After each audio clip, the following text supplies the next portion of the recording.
So good morning students, how are you all? So let's start our next video in which we will discuss about the green revolution.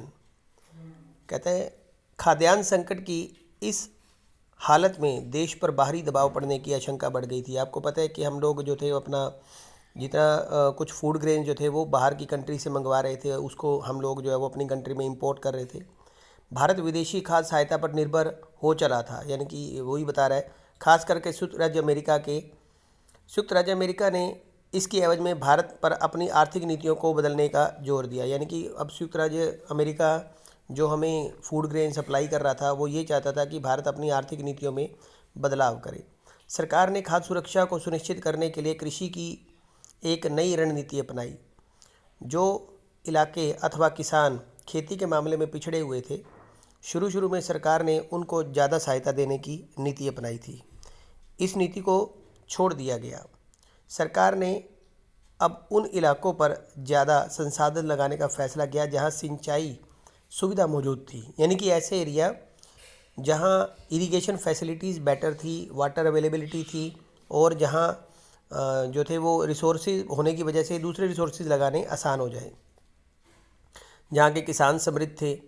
इस नीति के पक्ष में दलील यह दी गई कि जो पहले से ही सक्षम है वे कम समय में उत्पादन को तेज़ रफ्तार से बढ़ाने में सहायक हो सकते हैं। यानी कि जो ऑलरेडी इतने सक्षम है तो वो इस काम को में तेज़ी ला सकते हैं।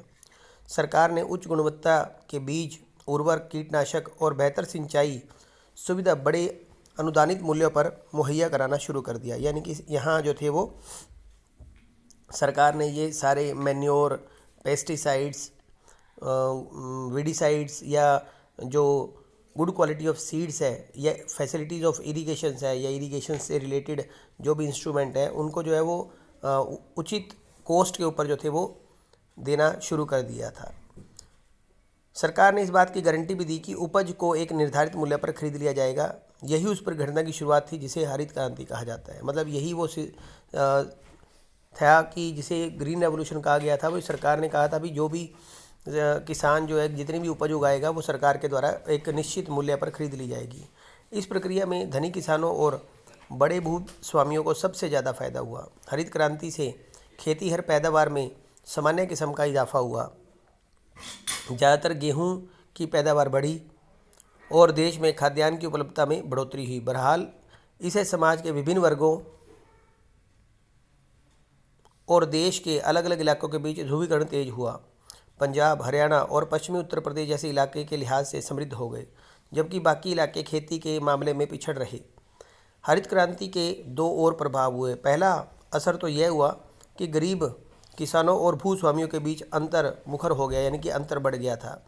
इससे देश के विभिन्न हिस्सों में वामपंथी संगठनों के लिए गरीब किसानों को लाभमंद करने के लिहाज से अनुकूल स्थिति पैदा हो गई।